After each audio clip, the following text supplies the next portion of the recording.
Okay, thank you, Irma. Another paper that offers as much food for thought. Now, since we are considerably running over time, I'm going to forego the initial discussion that I'd thought about having among just the presenters and simply throw the floor open at this point for your questions and comments. Do we have a microphone circulating, or can we arrange for a microphone to circulate among the audience? So please raise your hand and wait for yourself to be recognized. And when you do pose your question, please identify yourself, give us your name and your affiliation, and keep your questions, comments very, very short and succinct. Okay, the floor is now open. I see all kinds of hands shooting up. Okay, I think I saw you first. Here we go. Yeah, thank you very much for great presentations. Could you tell us your name? My name is name? Abdulhamid Bilici. I am a journalist from Turkey. So my question is, when I listen to those kind of presentations that democracy has very strong roots in Islam, this is the theory. And when I look at the Muslim world, there is no democracy. So this is the question. Why these roots do not lead to an exemplary democracy that we can be proud of? Now, are you directing that question to anyone in particular or a general question for everyone to respond to? Anyone would like to pick up. Okay, all righty. For the sake of time, Asma, can we take two or three questions together and Okay, answer? all right, so after this first question, we'll bundle the questions. Okay, go ahead. Yeah, to respond to your question, that's a very fundamental question, mainly for Muslim countries and Muslim societies. And that's where we are struggling, and we have extremism because of that. The main point is that many people ask why we have different sects or school of thought. When coming to the consultation principle in Islam, it has 4 official functions. One is popular voting, that come under consultation or mashwara or shura. The second one is legislation. Legislation during Khulafa was done by the state with the shura of legislator exist in Medina, and they were paid as now we are paying the parliament members or MPs or Congress, Senate. When they had to develop a law, then they were asked to come and they talk about what they heard from Prophet Muhammad, peace be upon him. Then they were telling all those, if not found with them, then going to women, because women was also part of the legislation body. That is the second one. The third one is the appointment of big kind of important high-rank officers in the government. That was done by Shura at the central capital of Khilafah. Then the formula was, if someone is appointed by Khalifa to go as a governor to a province and the people didn't accept that, then he will be removed because people didn't accept it. Then they will be asked to come with some suggestion. That was the third part of function of the consultation. The fourth part was Okay. if Go ahead and give your fourth point and then we'll move on. Yes. coming to the referendum on big issues, these were all gone, and we had these authoritarian coming and just pressing people. We don't have education of Islam. Even Mawardi, in that higher place that he has in the current political arena, he was gone wrong about the Ahl al-Aqd. We don't have Ahl al-Aqd in Sunnah and Quran. This is all Muslim to be voting on the leader of the state. Okay, Not thank you. just few people. Yeah, thank you. Okay, Can I maybe. make a very quick comment? Sure. I'm not a scholar of Islamic studies or Islamic history, but I'm going to respond to your thought-provoking question because it reminds me of another question I always get asked, which is basically, if Islam gave women all of these great rights, why is the condition of women in Muslim societies not so great? So your question really provoked my thoughts. Like, if Islam has all of these great pillars of democratic foundations, why aren't we seeing democracy? And I think the answer to both questions is the same, which is basically Islam is different from the cultures of Muslim societies and the day-to-day practices of Muslim people. In other words, if you want to know what Islam is, read the Holy Quran, the Hadith of the Prophet, the Sunnah of the Prophet, peace be upon him, and the great teachings of Islam itself. But if you go to Muslim societies, unfortunately, many of them are not living by these principles, but rather by layers of inherited generational traditions which bring about things like repression, autocracy, misogyny, sexism, discrimination, and the list can go on and on and on. So I think the short answer here is Islam is one thing, and the cultures and traditions in Muslim societies is something else. Okay, thank you. All right, if you could raise your hand again and identify yourself, and again, keep your questions very short. Please go ahead. Hi, good morning. I'm Esther Sigillo. I'm an Italian political scientist from the University of Bologna, and I work on diasporic activism, and I have a question for Sahar. Thank you very much for a very rich presentation. I have two questions, actually. I will try to be brief. The first one is about the dangers of cyber activism, and I would like to know from you if you have some observation about cyber repression and how activists reacted to cyber repression that might be very dangerous. Regimes have very sophisticated mechanisms to infiltrate by creating bots, even to downsize the resistant movements. So I was wondering first if you have some observation about that. And the second question is if you have observed any coalition between religions and secular feminist voices. Thank you. Thank you so much. These are two excellent questions. I'm going to bundle these questions, yes. Okay. There was another handout? Try to remember. Yeah. And keep your hand up if I can't see you out of the corner of my eye, and I'll eventually get to you. Well, thank you for these distinguished guests, and thank you for this amazing organization. So my name is Mu'ad Faitor, and I graduated last year from University of Georgia in religion, and I came to you here today from Turkey. So my wife is Turkish, and we decided to settle down there. So for the question, I think our friend asked, what I see in it, I mean, all the points could be there, which is Islam is different, people are different, so Islam is here, but people acting are not presenting Islam. This is also a good point, but you feel like for me, I feel like the throne or like the chair, I don't know how we can say it, is very sweet. When it's sweet, you are sitting, power is so sweet. So you can't just give it up. And when it is so sweet, we used to have this term. Whenever you have a scholar of Islam that is close to the regime, they would say, "Oh, he is the ulama al-sultan. He's a scholar of the sultan. He's a scholar of the regime or the king or the sultan." The thing is that when it is so sweet, you invest so much money and you create not only ulama al-sultan, the scholars of the regime, but you create the actors of the sultan. Can I ask you to get to the question, please? Yeah, it was just a comment. Okay. I wanted to comment on this. Okay. That's it. It was Okay. my point on it. And that's But just a not general comment directed at the panel. Right. Oh, okay. I'm sorry. Okay. So. All right. I can take one more question. Yes, go ahead. Where's the microphone?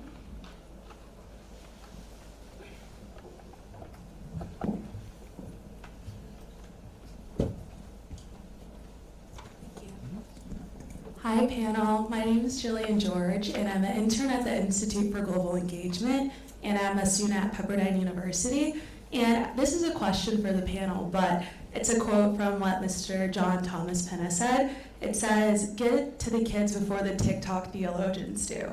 So I'm from America. I am a Christian, and I'm not very familiar with the Muslim world, but I'm interested in learning. But what is something that, as someone who wants to be an ally, but also someone as a member of Gen Z can do in order to continue the work that you're doing? Okay. All right, thank you. Great questions.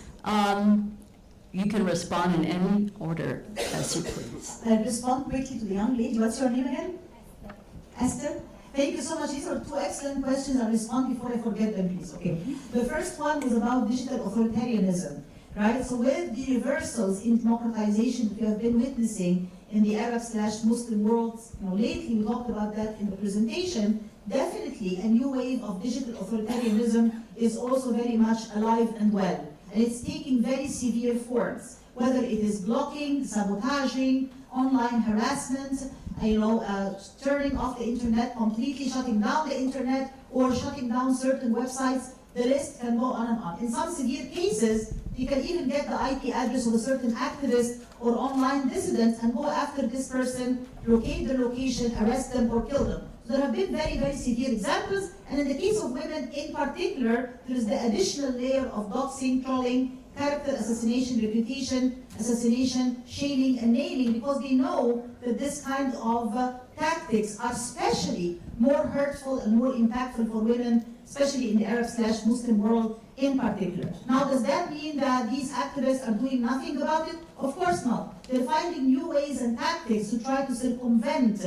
some of these digital authoritarianism tactics and strategies from the regime. Therefore, we can say that there is some kind of push and pull, tug of war between the regimes on one side and the dissidents, activists, and opponents on the other side. And I think that this tug of war will continue for years to come. Every party or every group is going to invent new ways and new tools, and the other one is going to do the same, and it's not going to go away anytime soon. Sadly enough, however, there are those who stop their activism altogether, both online and offline, for fear of regime retaliation. And there are those who decided to exercise it from the diaspora. And there are those who decided to post anonymously, right? Just to do it anonymously in order to try to avoid the regime retaliation, right? But there are those who are still very courageous and bold and public-facing and using ways to circumvent these tactics. The second question about coalition building between the secular camp and the Islamist camp when it comes to feminist movements, I love this question, by the way. And we have seen that happening in one case, the case of Tunisia,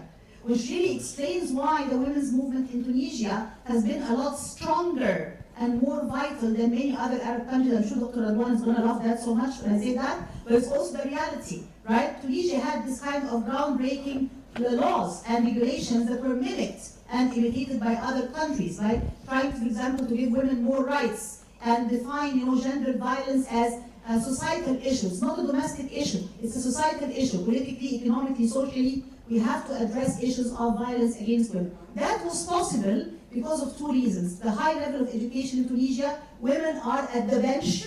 And I always say, if you're not at the table, you're going to be on the menu. In this case, they are actually at the bench, they're judges, and they were able to build successful coalitions between the Islamists and the secular and different ideological groups. So that explains why Tunisia in particular has been a success story to be modeled by other countries in the Arab/Muslim world in that regard. Thank you so much. Okay. I'd like to give the panelists who haven't spoken yet a chance to respond. Please. I appreciate the comment. And I think the first comment, it's the Muslim community is really concerned with community care and family care. With all of the tragedy, wars, and even the Arab Spring, the outcomes are treacherous and unpredictable. And I think that's the simple answer, at least from my perspective. When it comes to the young lady's comment from IGE, and I spent a lot of time working with Chris back in the day, we don't give wins enough attention, and we're not really mobilized and plugged into the media. And I'll give you an example. Okay, I don't have the trouble that most of the panelists have here. I'm a third generation African American, so I don't have family in country that I'm worried about. I'm not worried about reprisals, and I'm not saying that's anyone here, but that's generally one of the concerns. I started the first Muslim Christian podcast. It's now the largest multi-faith podcast. We have a reach of 3 million globally and just under 1 million listenership. And at any given time, there's a few hundred to a few thousand listening. And it's not an innovation, but someone had to do it. And so I think that that's one element, is providing a platform where there can be community and regular engagement, where we can talk in a multi-faith space, we can unplug issues, and we can talk about the stuff that we don't like to talk about at the dining room table. So it's third faith journeys, a third religion and politics, and a third topical issues. When it comes to Islam, and it comes to speaking directly about all these wonderful things that the Medina Constitution Declaration, and we talked about the Amman message, anchoring it in something that's real is what makes it work. And I'll give you a perfect example. My office is like a multi-faith madrasa. I've got all kinds of stuff in there. And I remember the Syrian community came to me and said, we're having problems because we're being persecuted by Muslims. And I was like, what are you talking about? And she goes, what are you talking about? And I said, well, and I pulled, there's a book called The Covenants of the Prophet, peace be upon him, with the Christian community by Dr. Morel. I opened up to the Assyrian chapter, and the treaty's right there. And so I go, well, why aren't we executing this? Why aren't we utilizing this? And so taking some of these things that we have, that we talk about are so beautiful, that exist, and then operationalizing them, we had to talk to the patriarch, and we had to go to Istanbul because it's tucked away in the archives, and the patriarch had a copy of it written by the prophet's scribe in his day, in the prophet's words. So operationalizing these things that we already have and contextualizing them for today is really where it's at. And then making sure we have media, and making sure we celebrate the wins. I'll give one more example. Is we helped raise all the funds and produce this documentary called MENA. It's about a flourishing Jewish community in the UAE. It's the most awarded multi-faith documentary ever. We showed it in Berlin and premiered it all over the world, but at the Ministerial. And everyone said in Berlin, the conversation was so serious, but we were able to take a break and celebrate something positive. And it was a change in the air, and the whole conversation turned to something positive. And so I think celebrating our wins is really important, and the media can only do that, and it counterbalances. And the activism is where it's at, because traditional media isn't going to give us attention. So I hope that's a concise answer. Mm-hmm. Thank you. Yeah, Paul Washer and Irma, last words, brief. Thank you so much. A number of topics that came to my mind. One, I just wanted to mention that I've been doing research since 2013 on women and Islamic constitutionalism. And looking at, there's many examples, like you mentioned Tunisia, we actually looked at Egypt, Libya, and Afghanistan in comparison. And the coming together of secular and religious women has been really important in all of these cases, and there are examples around the world of how this comes together. The work I've been doing at the United States Institute of Peace on working with religious women who are negotiating on the front line shows the really important work that religious women do, but also in conjunction with secular women in this space to negotiate for peace, and the activism that they do in peace building that's been very courageous around the world. Finally, I just wanted to end. There's a lot of questions about how did we get where we are. And I think there's, you can write papers and papers and papers on this. There's many different theories. Education is one of the keys that was there. Power corrupts is another big theory. The whole issue of the scholar of the Sultan, and Mawridi being one of that, and that we have the scholarship, just like we have patriarchy written in and writing women out of Islam, we also have that kind of writing Islamic governance principles out of Islam by scholars, by these sultans, the scholars of the Sultan. So I just wanted to mention those things. Thank you very much. Okay. And final comments from Irma. Okay, a really brief one. So I would like to address to the Gen Z who asked the question about what they can do. The only thing I think they can do it is to get good education, not only in the field of their interests, but also in different cultures. So when people understand each other, when they have mutual understanding, when they are not alien to other people, it is possible to find the ways to understand each other, and that's the solution, I think. Thank you. Just one sentence. Sentence. How about we continue the conversation over lunch? So I will thank you all for this very rich discussion. Let's have another round of applause for our panelists. Thank you.